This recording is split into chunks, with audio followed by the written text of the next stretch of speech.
배런의 행보가 포퓰리즘이라고 비난도 많이 받았는데요. 그 인쇄기계 있잖아요. 돈 찍는 인쇄기계가 모자라서 빚은 쌓이고 자기 정권이 지나가고 나면 나라는 주저앉아 있고 국민이 문제다라는 얘기들도 있더라고요. 근본적인 뿌리는 국민 자체에 있다고 봐요. 국민들이 그걸 견디지를 못하는 겁니다. 돈 씀씀이를 줄여야 됩니다. 정부에서 돈을 받으려면 내가 그만큼 세금을 내야 된다라는 생각을 가져야 돼요.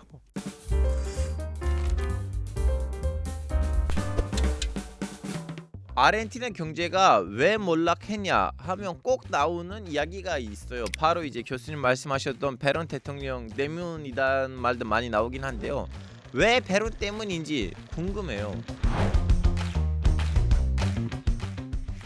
우선 베론 대통령이 누군지부터 설명해 주시면 좋은 시작이 될 것 같아요. 페론 대통령은 한 쿠데타의 주역 중에 한 사람이었고, 그래서 그 정권을 잡았을 때 노동부 장관을 했고, 노동부 장관을 하면서 그러니까 노조를 굉장히 우대하고 기업가들은 이제 홀대를 하고 하는 그런 정책을 써서 굉장히 인기를 얻었죠. 아르헨티나는 이민자들의 나라잖아요. 매우 짧은 시간에 굉장히 많은 이민자들이 유럽으로부터 넘어왔는데 그들이 하층민을 이루고 있는 거예요. 그런데 미국과 달리 미국은 제조업이라든가 서비스업이라든가 이런 게 굉장히 발전을 했는데 아르헨티나는 그게 안 된 거죠. 1차 산업이 여전히 중요한 거고, 그런데 하층 노동자들은 많은 그런 상황이 되어버린 거고, 그들이 불만 계층인 거고, 그들의 불만을 해소해 줄 수 있는 누군가가 필요했던 거죠. 정치적으로 그 역할을 자임하고 나선 사람이 페론이다, 이렇게 보시면 돼요.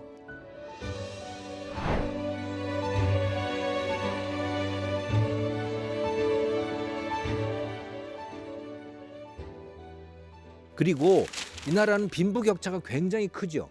왜냐하면 대지주들이 최상층이고 다른 사람들은 돈 벌 기회가 별로 없는 그런 상황이었거든요.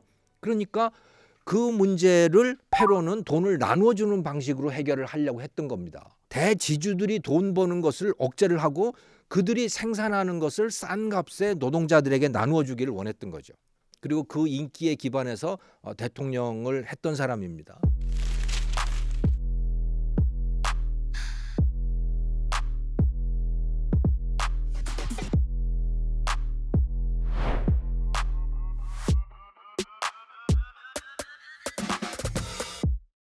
페론은 대통령 탄 이후에 무슨 정책을 펼친 건가요? 본격적으로 시작한 것은 그 이전까지의 아르헨티나의 성공의 방정식, 바로 아르헨티나 대평원에서 생산된 것을 다른 나라에 수출해서 돈을 벌고 그 돈으로 자기들이 필요한 것을 사다가 쓰는 그 방식을 뒤집은 거예요.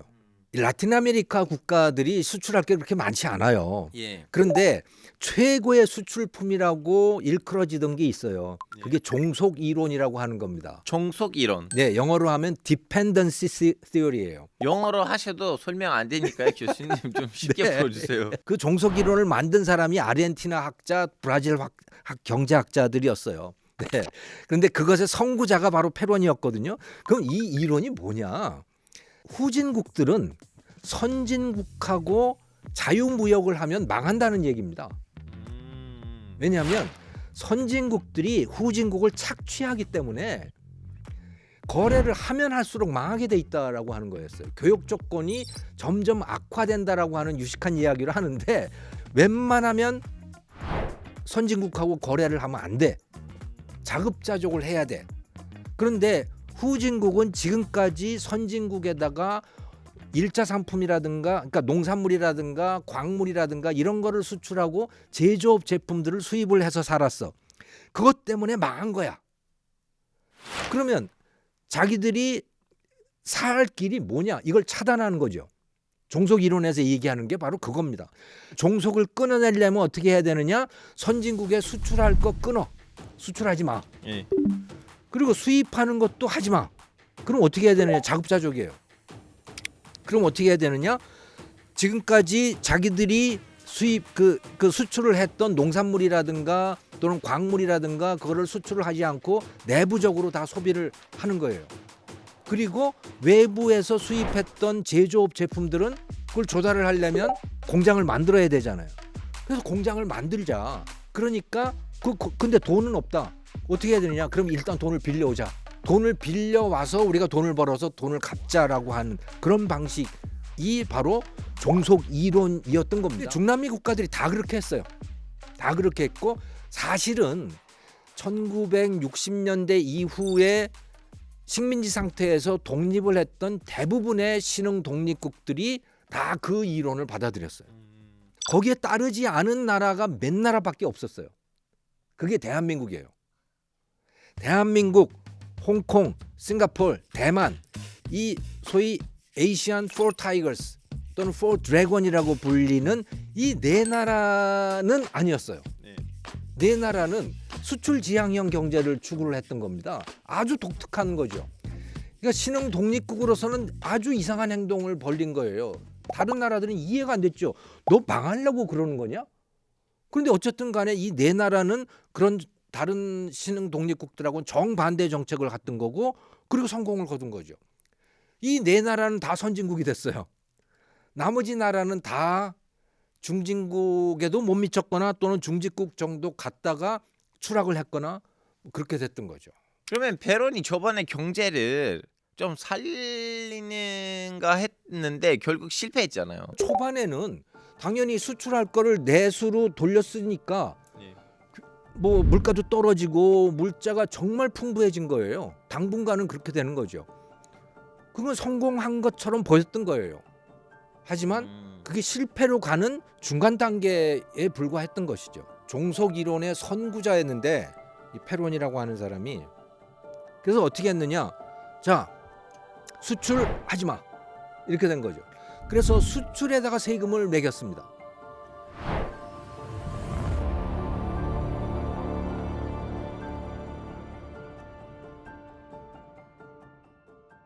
수출에다가 세금을 매기니까 수출을 못 하잖아요. 그러면 당분간은 그 팜파스에서 그 거대한 평원에서 뭔가가 계속 생산이 될 거 아닙니까? 그게 값이 떨어질 거 아니에요. 그러니까 노동자들의 입장에서는 그야말로 풍요로운 나라가 된 거예요. 정말 마음껏 먹고 즐길 수 있는 나라가 된 거죠. 그런데 이제 외국에 수출을 못 하는 거죠. 그러니까 수입하기도 어려워지는 거예요. 그러니까 농산물 생산도 줄어들게 되는 거예요. 그러니까 소비를 할 수 있는 게 줄어들게 된다.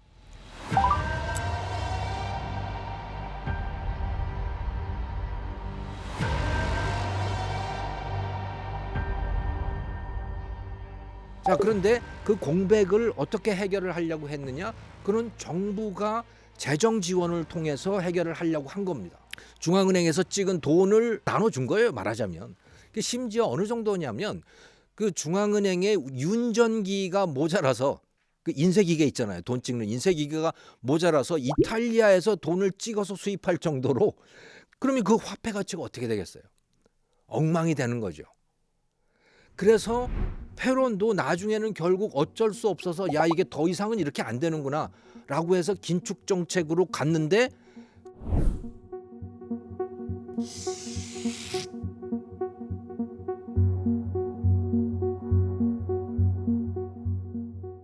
그렇게 가다가 보니까 인기가 떨어지잖아요. 그러니 또 다시 쿠데타가 일어나고 뭐 그렇게 돼서 축출이 되고 하는 그런 과정을 밟게 돼요. 베론의 행보가 포퓰리즘이라고 비난도 많이 받았는데요. 아르헨티나가 그래서 포퓰리즘이라고 하는 걸 굉장히 유명한데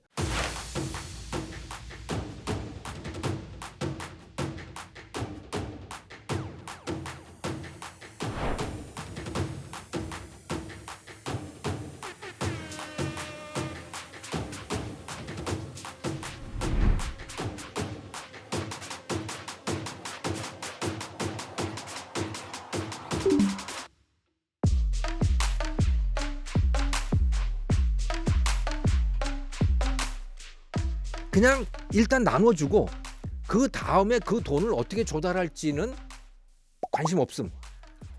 근데 분명히 문제가 생기죠. 자기가 거두는 세금보다 더 많은 돈을 국민에게 나누어 주면 분명히 적자가 생기고 빚이 쌓이고 나중엔 빚을 못 갚게 되는 상황이 되거든요. 그러면 그것을 해결을 대개는 돈을 찍어서 해결을 하게 돼요. 또는 외국에서 돈을 빌려다가 해결을 하게 돼요. 그럼 다시 못 갚게 되는 거죠. 이것이 포퓰리즘입니다. 책임을 안 지는 거죠. 왜 그런 무책임한 정치를 하느냐?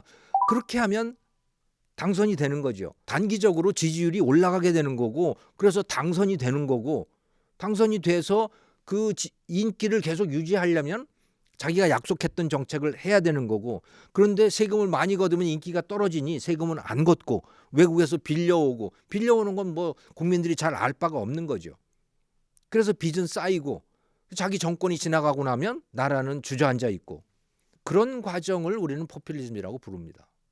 근데 교수님, 저는 좀 약간 반미 친구들이 많은데요. 반미 친구들 했던 말이 뭐냐면, 베론 정부가 실패한 게 미국 영향이 있어서 그런 거예요. 근데 진짜 베론 때는 아르헨티나하고 미국 사이가 그렇게 나빴나요? 나빴죠.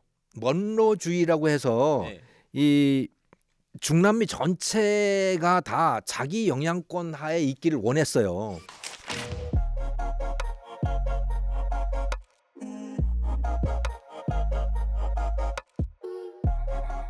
한국전 이후에 미국하고 소련 간의 갈등이 굉장히 심해지잖아요. 그래서 미국이 수단과 방법을 가리지 않고 소련의 영향력이 확대되는 것을 막으려고 했어요. 근데 소련은 또 길을 쓰고 이 중남미 쪽으로 진출을 하고자 했죠. 그래서 쿠바 혁명도 나타나고 뭐 그러잖아요. 그래서 미국은 이 중남미의 정권들이 다 친미 정권이기를 원했죠. 페론은 나 싫어. 나는 뭐 소련 편도 아니고 미국 편도 아니야. 난 중간의 길을 갈 거야. 이렇게 했던 겁니다. 예. 그러니까 미국의 입장에서 보면 눈꼴 쉬죠. 미국의 입장에서는 영 떨떠름한 그런 존재였던 겁니다. 예. 다음 대통령인 비델라가 경제를 도망쳤다는 그런 이야기도 있거든요. 비델레 대통령은 어떤 사람이었나요? 군부 쿠데타로 집권을 한 군부 출신 장군이죠. 대통령이 됐는데 정책은 정통 패권주의와 이런 신자유주의 정책의 결정적인 차이는 남미의 경우에 수출에 대한 태도예요. 신자유주의자들은 수출을 중시하고 패권주의자들은 수출을 경시해요. 이제 그런 차이가 있는데 다르지 않은 부분이 있어요. 그것은 복지 정책이에요. 복지를 줄이지는 못해요. 그러니까 복지를 돈을 나눠주고 또 공무원 숫자 늘리고, 그런데 세금은 늘리지 않고 그 비용을 빚을 끌어다가 쓰고, 그거는 신자유주의나 패권주의나 다를 게 없습니다. 그건 기본적으로 깔고 있는 정책들이거든요. 그래서 비델라 정권도 그런 데서 별로 달라지지 않았어요. 이 70년대는 정말 비주로 넘쳐나는 시대였습니다. 1973년에 이 중동 지역에서 오일 쇼크가 일어나잖아요. 중동 전쟁이 일어나면서 이 산유국들이 다 이제 오페크라고 하는 걸 결성을 하게 되고 감산을 하게 되고 석유값 굉장히 오르게 되고 이 나라들이 다 돈방석에 올라앉게 되지 않습니까? 중동 산유국들이. 그런데 여기는 은행도 마땅치가 않고 돈 관리가 쉽지가 않은 거예요. 그렇게 해서 미국하고 서로 짬짬이를 해서 그 석유 판매 대금을 다 달러로 받기로 했는데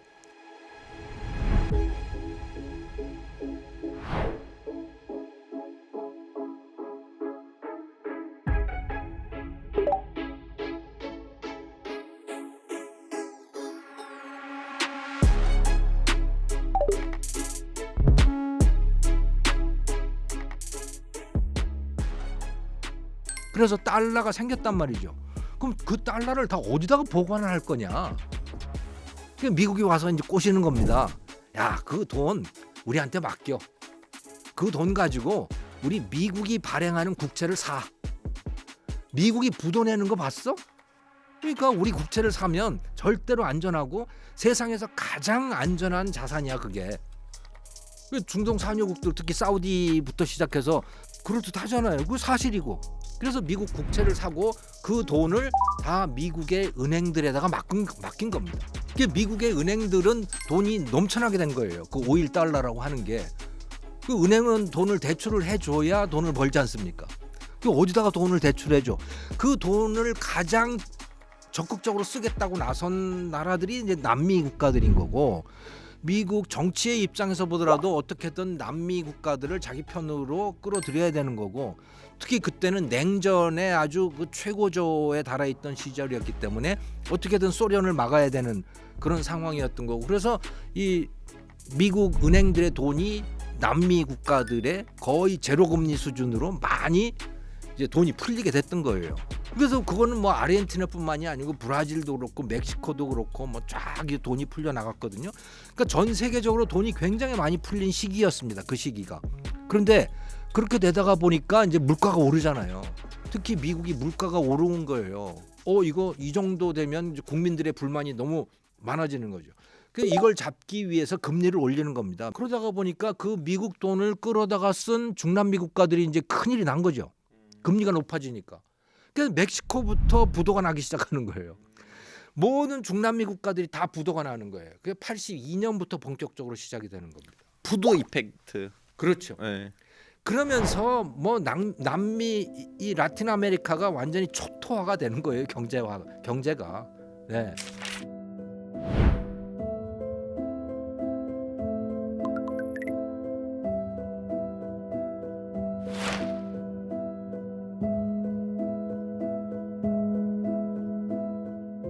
어떻게 생각해 보면 비델라는 운이 없었던 거예요. 이 중남미 전체 부도 사태에 같이 끼어 있다고 보시면 되는 거죠. 그럼 교수님 그건 이제 미국이랑 관련된 부분이고, 또 아시다시피 비델레 대통령 때는 아르헨티나에서 너무나 큰 월드컵을 개최했잖아요. 예. 그 월드컵 경제난에 영향을 크게 미쳤다고 하는데 얼마나 맞아요?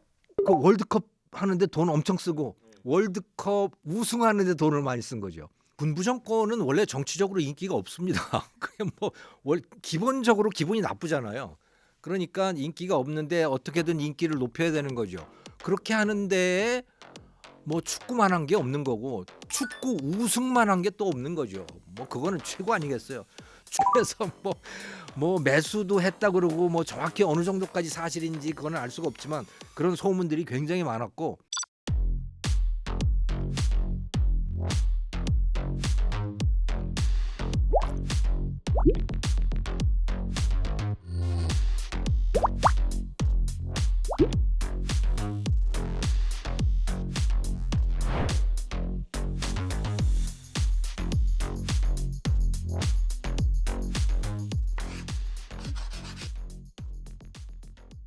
그러면 교수님 이제 미델레 대통령의 정권이 끝나고 레오폴드 갈티에리도 신자유주의 정책을 펼치려고 했는데 경제에다가 집중을 해야 되는데 왜 갑자기 가서 포클랜드 전쟁을 일으키는 거예요? 국가 부도 나고 그러니까 네. 어떻게든 뭐 수습을 해야 되잖아요. 잘못하면 다 뒤집어지게 생겼으니까 그 뭐 비상수단으로 선택을 한 게 전쟁이었다고 보시면 되는 거죠. 그냥 그러니까 뭐 일이 잘 안 되면 제일 좋은 방법이 전쟁 벌리는 거란 말이죠. 일단은 왜 국민들이 다 거기 이제 애국심이 생겨나고 막 그러니까 정권의 편을 들어주고 그냥 멀쩡한 평지풍파를 만들었다고 보시면 되는 거죠.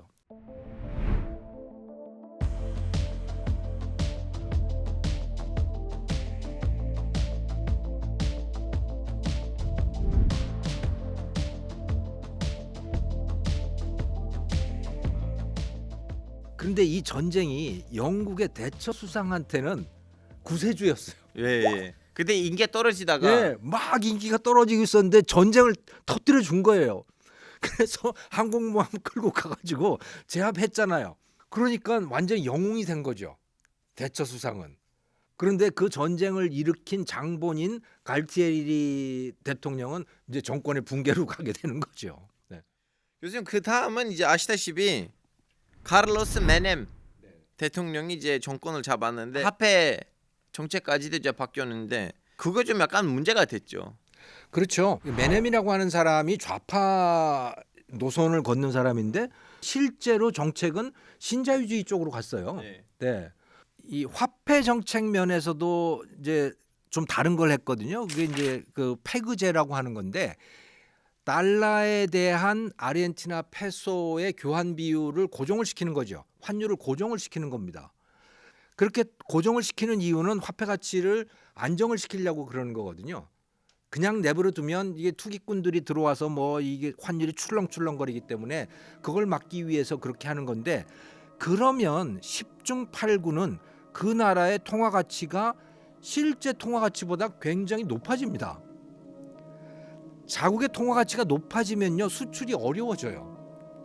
수입이 늘어나게 되고 수출은 줄어들게 되는 거예요.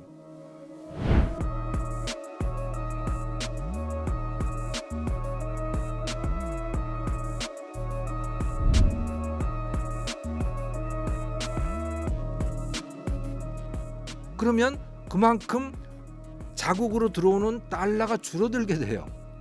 그러니까 이 통화 정책만 가지고 뭔가를 하게 되면 사실은 빚 많은 나라가 그 빚 문제를 해결하기가 매우 어려워지는 거죠. 메넴도 그런 딜레마 속에 빠졌던 겁니다.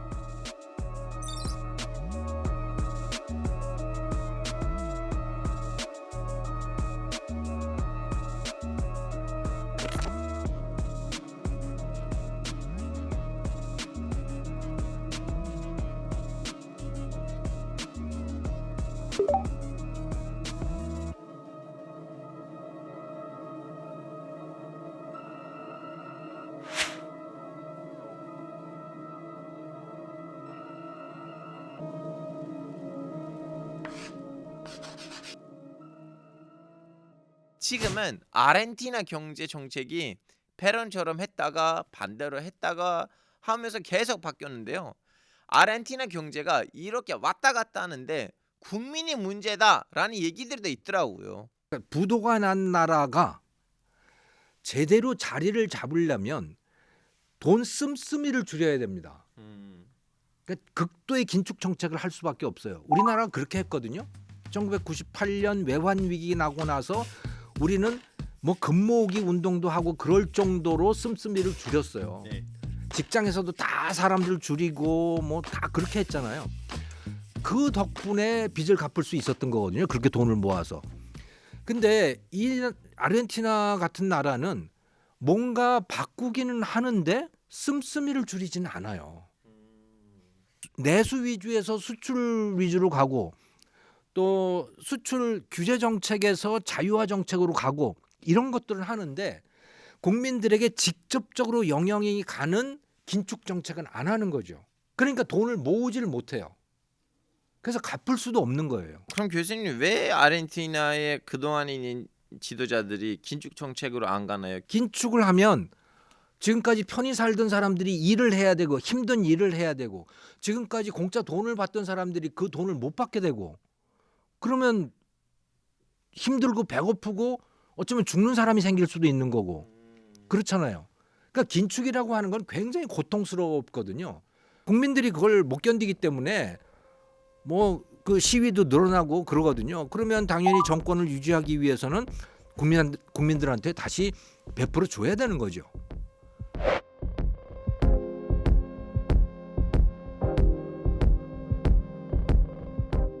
이 아르헨티나 사태의 근본적인 뿌리는 국민 자체에 있다고 봐요.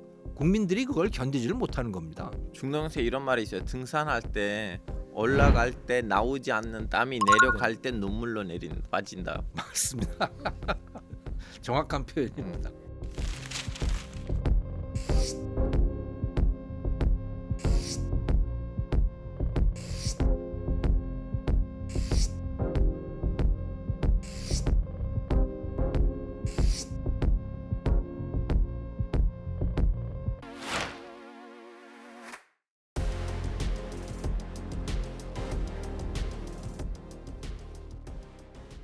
보통 북유럽 국가들 보고 와, 복지 너무 좋은데요. 복지 나쁠 게 뭐가 있어요? 라고 이렇게 생각을 하는데요. 여기서 복지가 왜 나쁜 영향을 끼쳤나요? 복지 좋죠. 근데 성공한 복지 국가도 있고 실패한 복지 국가도 있거든요. 그러니까 이 나라는 신자유주의자들이 집권을 해도 패론주의자가 됩니다. 결국은. 왜? 국민들이 그걸 원하기 때문에. 그럼 패권주의의 그 핵심은 뭐냐? 그거는 국가가 알아서 해주는 거예요. 국민이 가만히 있으면 국가가 알아서 다 챙겨주겠다라고 하는 게 그것의 핵심이에요. 그렇게 하려고 하다 보니 돈이 필요하잖아요. 그러면 그 돈을 조달을 할 때 성공한 복지국가와 이런 파퓰리즘적인 복지국가의 결정적인 차이가 있어요. 국민이 기꺼이 세금을 부담하느냐라고 하는 차이인 겁니다. 국민이 기꺼이 세금을 부담해서 그 돈을 나눠 가지는 복지국가는 성공해요. 내 소득의 50%를 세금을 내더라도 일을 해야지. 복지를 받아먹는 건 그렇게 훌륭한 일은 아니야 라고 하는 의식을 어느 정도는 갖고 있으면 그 나라 경제는 돌아갑니다. 근데 그게 아니고 나 세금 내기 싫어. 그냥 받는 건 좋아. 그리고 내가 세금 많이 내야 하면 나 일 안 할 거야. 그냥 받고 끝날 거야 라고 하면 망하는 거거든요. 아르헨티나가 대표적인 그런 상태인 거고 베네수엘라도 그런 거고 실패한 복지국가들은 대부분 다 그런 거죠. 패권주의가 아주 그 대표적인 그런 상황인 거예요. 근데 교수님 또 이런 말도 있어요. 자원은 악이다. 이제 자원이 이렇게 풍부해가지고 오히려 아르헨티나 경제가 발전을 못한다는 얘기도 있는데 이거는 왜 그런 말이 나오는데? 왜냐면 사우디 지금 자원이 많은데 잘 살고 있잖아요. 자원이 축복이냐 저주냐 예. 이제 이 문제잖아요. 예. 근데 석유 나와서 잘된 나라 몇 나라 없어요. 예. 사우디아라비아가 석유 가지고 부자가 됐죠. 예. 러시아도 그거 가지고 부자 됐죠. 근데 그 나라가 석유가 없어지면 어떻게 될까? 대비하고 있어요. AI하고 네. 재생 에너지. 자원이 나서 나라가 망하는 원인에 여러 가지가 있습니다. 첫째는 국민이 일을 안 해요. 그냥 자원으로 놀고 먹는 거죠. 사실은 자원이 나서 나 열심히 일 안 했으면 좋겠어. 힘들지. 그냥 편히 살았으면 좋겠는 거죠. 근데 그렇게 되는 나라는 망합니다. 그건 망하지 않을 방법이 없어요. 왜? 잘 되는 나라는 국민이 열심히 일하는 나라고 국민이 창의적인 나라입니다.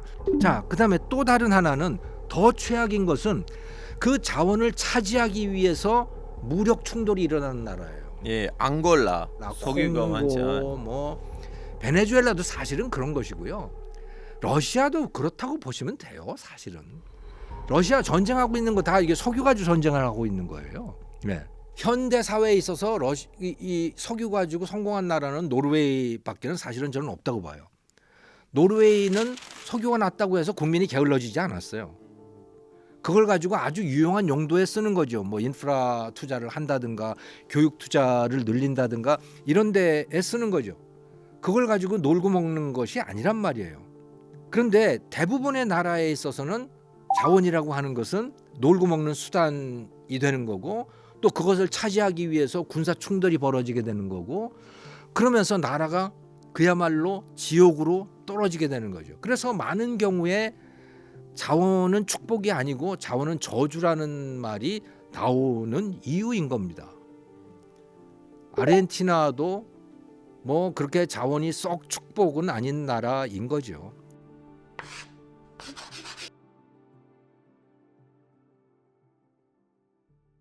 그러면 교수님 결국 지금 좌파와 우파가 번갈아서 집권을 하는 흐름에서 이번에는 이제 우파의 순서이니까 밀레이가 대통령을 되는 건데요. 밀레이는 경제를 해결하겠다고 어떤 정책들을 내놨나요? 밀레이는 아르헨티나에서 좌파 우파를 넘어서는 사람입니다. 밀레이는 그 근본을 다 뒤집겠다는 겁니다. 국민들에게 돈 나눠주지 않겠다는 거예요. 그거 알아서 당신들이 알아서 살아라 라고 하는 것을 굉장히 강력하게 지금 주장을 하고 있는 것이고 또 다른 하나는 심지어 돈까지 없애버리겠다라고 하는 거예요. 그냥 달러를 쓰겠다라고 하는 거거든요. 그래서 아예 나라의 근간을 뒤집어 엎겠다라고 하는 것인데 거기에 대해서 국민의 동의가 없어요. 공무원도 이미 5천 명을 이미 줄였다고 그러더라고요. 페소화 평가절하, 그러니까 환율 자율화 정도 수준으로 가는 거죠. 네. 공공사업들 다 중단을 시키겠다고 하는 것이고, 그러니까 이 사람이 주장한 대로 하면 정부는 거의 아무것도 하지 않을 거예요. 예. 그러니까 아르헨티나 사람이 입장에서는 정부가 아무것도 안 하는 상태로 갈 가능성이 높습니다.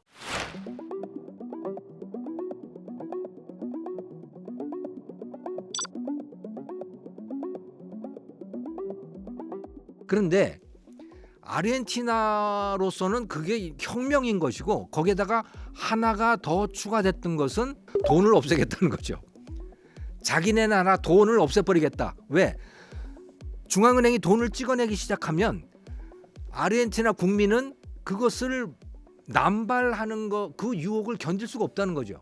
그러니까 아예 씨를 말려버려야 돼라는 거예요. 근데 사실 아르헨티나는 이미 달러화가 돼 있는 나라입니다. 아르헨티나 국민들은 페소화를 쓰지 않아요. 그 밀레이가 하는 이야기는 그럼 뭐냐? 이미 갖고 있는 페소화들이 있잖아요. 그 페소화를 달러로 교환을 해줘야 되는 일이 남아 있는 거예요. 그렇게 하자면 근데 돈이 굉장히 많은 미국 달러가 필요한 거죠. 그게 밀레이에게는 고민인 겁니다. 페소화를 어떻게 할 거냐는 거예요. 근데 사실은 역설적으로 실질적으로 페소화를 없애려면 페소화를 더 찍어내면 돼요. 그래서 아예 페소화가 아무런 가치가 없도록 정말 휴지보다도 못하도록 만들어버리면 사람들이 안 쓰겠죠. 그렇게 하면 되는데 나라로서 국가로서 그렇게 할 수는 없는 거죠. 전hom성이 예, 망하니까요. 그러니까. 밀레이가 당선되면서 아르헨티나의 미래가 어떻게 될 건지 궁금해요. 그러면 아르헨티나의 외교 노선이 좀 약간 달라질 거라고 예상하시나요? 이 전 정권에서는 중국과의 관계가 굉장히 좋았고 미국은 별로 안 좋아하는 나라죠. 그래서 뭐 중국에 수출도 많이 하고 중국에 투자도 많이 받고 그러면서 자연스럽게 위안화 결제도 하게 되고 뭐 그런 쪽으로 이제 나아가고 있었는데 밀레이는 그거 다 끊겠다고 공약을 했던 거고 밀레이가 워낙 벌려놓은 게 많아요. 뱉어놓은 말들이 워낙 많아요. 그것대로 할 수가 없어요. 지금 먼저 페소화를 없앤다라고 하는 거 그게 아주 자기 등록 상표 같은 거였는데 그것도 못 하고 있죠. 그걸 하려면 엄청난 달러가 필요한데 그 달러를 조달하려면 또 빌려와야 되는 거예요. 그게 진퇴양난인 거죠. Y la carne que aumentó, las verduras, que no se puede tampoco comprar. Kilo de manzana como 1.000 pesos me parece como una exageración, pero bueno, es lo que estamos viviendo. Después de las elecciones veremos. 또 뱉어놓은 말이 중국하고 관계를 끊겠다라고 하는 거예요. 뭐 굉장히 친미적인 노선으로 갈 거는 분명한데 그렇다고 해서 중국과 러시아와 관계를 끊을 수 있느냐? 그럴 정도로 경제가 탄탄하지 않아요. 그러니까 중국은 공산주의자들이고 그러니까 나 아르헨티나는 중국하고 단교를 하겠어 뭐 이런 식으로 말을 뱉어놨는데 그렇게 할 수가 없어요. 왜냐하면 아니 아르헨티나 제품을 어디단가는 내다가 팔아야 되는데 그걸 가장 많이 사줄 수 있는 나라가 중국인 거예요. 그럼 중국하고 관계를 끊고 나면 아르헨티나가 살 수가 없는 거죠. 또 아르헨티나에다가 제일 많이 투자를 해주고 있는 나라 중에 하나가 또 중국인 거예요. 그 중국을 그렇게 욕을 해놨는데 이제 이러지도 못하고 저러지도 못하는 상황이 되어 있는 거죠. 如果阿根廷同中国或巴西这样的大国断绝联系，将是阿根廷外交的严重错误。中国是阿根廷的重要贸易伙伴。 그럼 교수님 마지막 질문인데요. 밀레이 대통령이 국민들의 기대처럼 아르헨티나의 경제를 회복시킬 수 있을까요?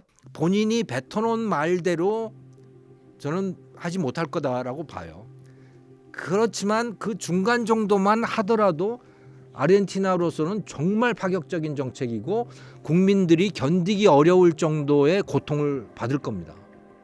지금까지는 다 국가에 의존해서 살아왔는데 밀레이가 하는 이야기는 내가 국가에 의존하지 마, 네 힘으로 살아라고 하는 말을 하고 있는 거예요. 그런데 사실은 수술을 하려면 고통을 견뎌야 되죠. 그런데 뭐 그 젊은 밀레이의 지지층이 그렇게 심각하게 그런 정책을 했을 때 자기한테 어떤 결과가 닥칠지를 심각하게 고민하고 지지한 거라고 보지는 않아요. 네, 오늘 이게 웬 난리지에서는 선진국이었던 아르헨티나의 경제가 왜 몰락을 했는지 그 이유를 알아봤는데요. 아르헨티나가 경제난에서 벗어나려면 무엇이 필요할지 오늘의 난리지를 한 줄로 부탁드리겠습니다. 남의 나라 국민들한테 이런 말을 한다는 거는 정말 주제는 없는 일이긴 하지만 그냥 경제학자로서 그냥 냉정하게 말씀을 드린다면 책임 의식이 좀 생겨야 됩니다. 정부에서 돈을 받으려면 내가 그만큼 세금을 내야 된다 또는 그거보다 더 많이 세금을 내야 된다라는 생각을 가져야 돼요. 그러니까 파격적인 대통령이 나왔으니 이것을 계기로 해서 아르헨티나 국민들이 처음부터 원점에서 새로 시작하는 그런 계기로 삼으셨으면 좋겠습니다. 자, 좋습니다. 오늘은 아르헨티나에 대해서 깊게 알아볼 수 있었던 유익한 시간이었습니다. 다음 시간에도 알찬 난리지를 가지고 들어오겠습니다. 감사합니다. 안녕히 계세요.